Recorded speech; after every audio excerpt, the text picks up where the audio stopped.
Hollow Nurse. Just a quick clarification.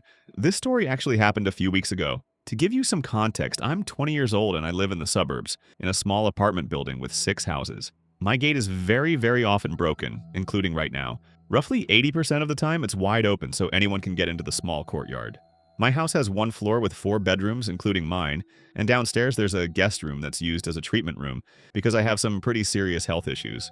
That's where all the equipment and medications are stored, including morphine in doses that could kill an average person lol, and that's where the treatment takes place.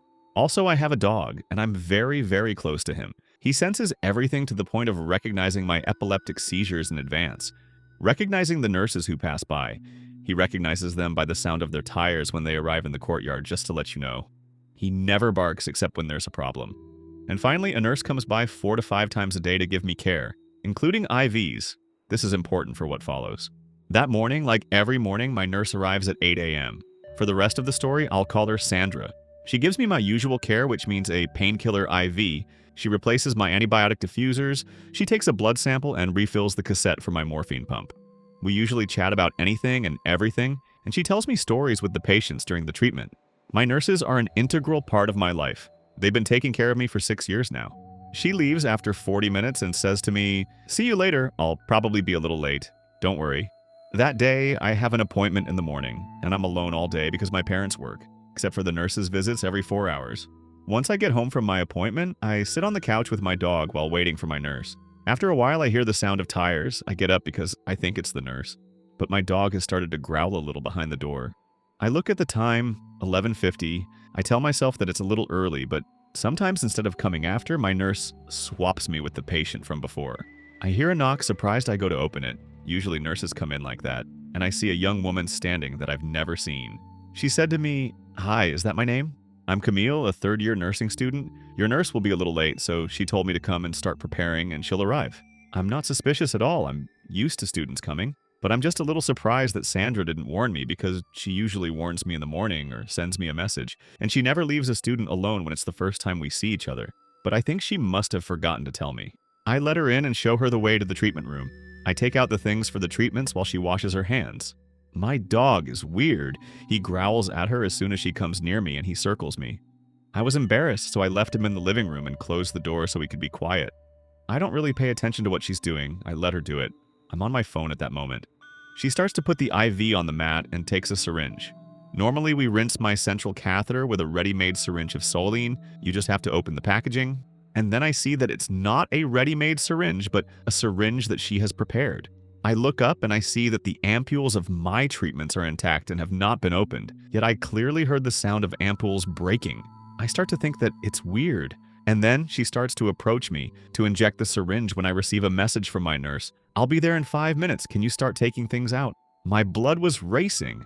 I got up and told her, I'm going to the bathroom. I'm coming." I ran to lock myself in the downstairs bathroom. All this time, my dog was barking and growling. When I opened the door, he immediately followed me, so we were both in the bathroom. So I sent a message to my nurse, "Camille, your student is here." And she replied, "Who?" I started to cry in the bathroom. I was super scared. Camille came and said to me, "Is everything okay?" I think she saw that I was staying a long time. I said, yes, I'm fine, I'm coming." And then I heard my front door slam. 2 minutes later, I heard it reopen, but then I heard my nurse. I came out of the bathroom in tears. She asked me what had happened. I told her and showed her the treatment room. So we called the police, they came, examined me, took samples, took the syringe and the rest of what Camille had prepared. As she left, she stole all my morphine, 5 times 750 milligrams. We received the test results a few days later to determine what was in the syringe and the IV. The syringe contained a paralytic. She had put a dose that could have paralyzed a 120-kilogram man Lowell. I weigh 40 kilograms soaking wet. And the IV contained a medication to slow the heart rate. But it was so concentrated that it could have stopped anyone's heart. To this day, we still don't know who Camille is. And luckily, I never heard from her again. Looking back, I realized my dog sensed that this person didn't want me well.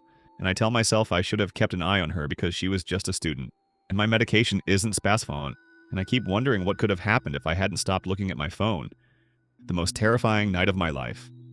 My name is Elena, I'm 28 years old and I live in Belgium. At the time I was 18. A friend invited me to a party. I didn't really want to go because I didn't know anyone except her, and it was an hour's drive from my house. I ended up going anyway. The evening went really well, we had fun, and I stayed sober because I had to drive home. My friend was completely wasted. After making sure her roommate would drive her home safely, I decided to go home around 4 a.m. I got back to my car, alone as it turned out, an old '98 car I bought with my student job salary. The party took place in a distillery on a small, unlit country road, and I parked quite far away. I'm already feeling a bit uneasy walking to my car. I pick up my pace as soon as I hear a leaf crunch. I get to my car, and when I try to open the door with the key, since it's an old car, I realize it's unlocked. I thought I locked it when I got out, but at least it wasn't stolen. I sit down, turn to the right to put my bag on the passenger seat, and then, out of the corner of my eye, I see legs on the back seat. I turn around and see someone, a girl wearing a miniskirt, lying on my back seat. Terrified, I yell at her, asking her what the hell she's doing in my car. She jumps, starts to cry, apologizes, and explains that she came alone by train to meet some friends at this party, that she'd been drinking and missed the last train home, that she didn't know how to get home, and so she got into the first open car she found asleep. I feel a little guilty about yelling at her. I can tell she's really in distress. I tell myself she's just a lonely girl who wants to go home, like me really. I feel sorry for her and I offer to drive her home. I ask her where she lives and she tells me the name of a town right next to mine. I tell her I'll drive her back, that it's not very far from my house, and I invite her to come sit up front for the ride. I set off, and to avoid any awkward pauses, I try to make small talk with her.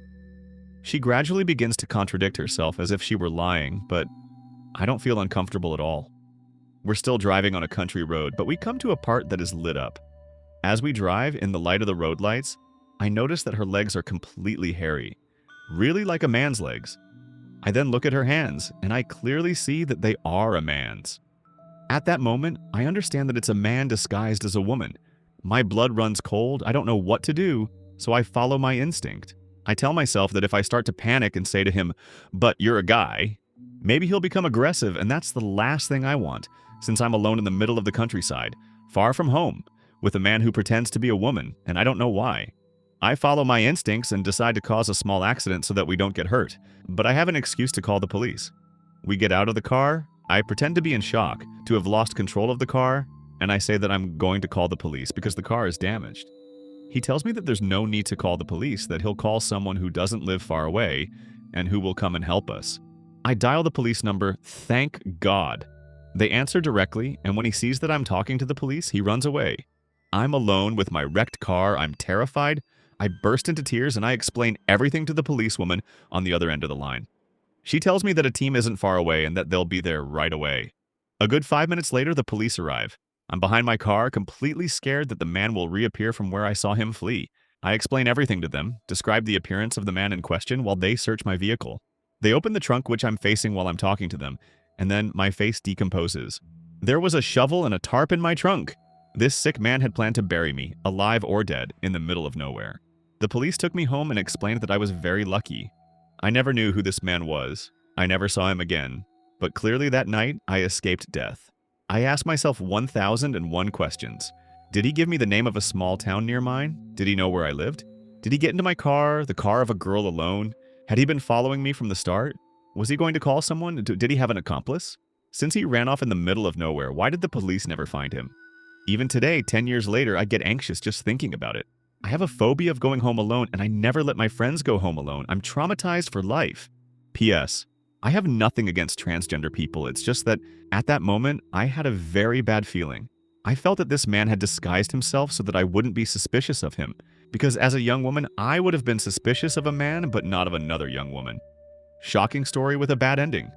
I'm going to tell you the most traumatic story of my life, providing a lot of details here. Please do not judge. May 2016. I'm 24 years old, single, and on a dating app. I'm talking to a guy, I'll call him M, with whom I've had a good connection for a few weeks. We decide to meet up, meeting in a park. The day of the date, M arrives in a suit, holding a box of my favorite cookies, a small gesture he'd remembered from a previous conversation. He pulls out all the stops, the evening goes by, and I sense something's bothering me. He has phrases, his mannerisms that make my instinct tell me to be careful. I tell him his suit is nice, and his response is brief. Thanks, it's the suit I wore to a friend's mother's funeral. Okay, weird, but the connection we'd formed virtually tells me he's an original, and I don't let that kind of awkward thing stop us. We decide to meet again. Not on Mondays, I'm always busy. I can't tell you more right now, but I'll get to it. I insisted, but he wouldn't tell me. We saw each other regularly and the relationship was taking a serious turn. I sometimes tried to find out more about his unavailability on Mondays, but he kept things a mystery, and oddly enough, it gave him a certain charm. We spent our first nights together, and I noticed M was becoming weird, and from there, things went from bad to worse. I woke up in the night and saw him sitting at the table, T1 sofa bed in the living room, staring at me in the darkness, smoking his cigarette. His eyes fixed on me. "Aren't you asleep?" "No, I'm an insomniac. You're beautiful when you sleep." I spent 3 nights there, and it was the same story. One day, he handed me a book in which he had written over 400 questions about me. They were all numbered, which I had to answer in the writing next to it. Then I noticed a small box at his place, opened it, and found my cigarette butts, still with traces of my lipstick and some hair. Mine. I ended up catching him picking up all the hair I was losing. We'd only been dating for 3 weeks, and M was getting attached way too quickly for my liking, and his questionable behavior was clearly scaring me. So I decided to get to the bottom of it and told him I'd rather leave it at that. Taken aback, he decided to admit he wasn't coming on Monday. I've been diagnosed. I'm censoring the diagnosis out of respect for people who might potentially read this and find themselves in a similar situation of serious mental illness. No judgment. I have my file here. You can look at it. Every Monday I go to a support group. I'm under guardianship because I'm considered irresponsible. I decide not to look at his file because it's none of my business. My decision is made. I pack my things, and honestly, I feel more and more in danger with him. And suddenly, Yimem literally loses it. He starts making wild noises, he screams, he throws a kitchen knife out the window, luckily there was no one downstairs, and ends up hitting his head with a teapot. And I'm there, in front of a delirious 1'85" guy. I try to calm him down and he sits on the floor, prostrate, and says one of the worst things I've ever heard in my life. He looks down and says, "You know, if I ever had to kill someone, I'd cut open their stomach, wrap their entrails around my wrists, and then rip their heart out and eat it." He looks up and smiles at me with a blood-curdling look in his eyes. I really thought I was living my last moments.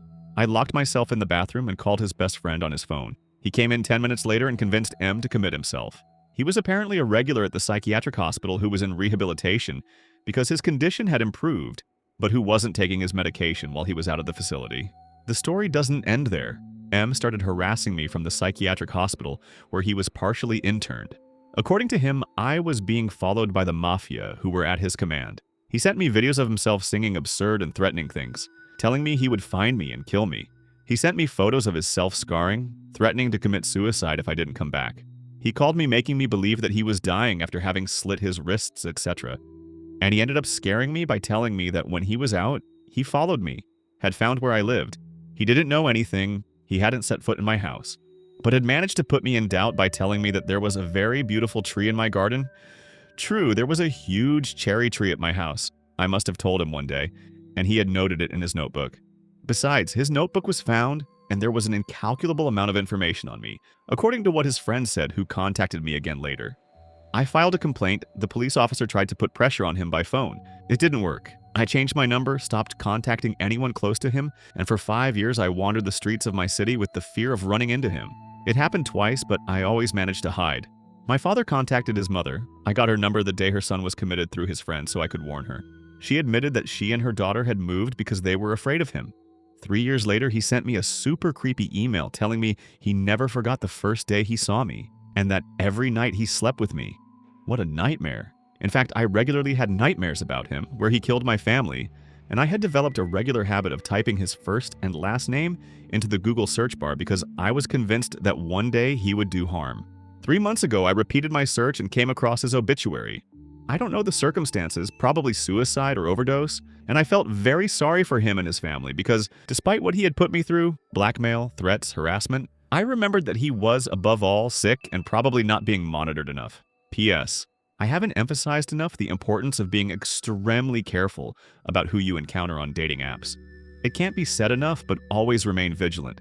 Because even if the virtual real-life contact goes well, always keep your distance at first and remain vigilant until you've gotten to know the person well. Take care, and thank you for taking the time to read my story.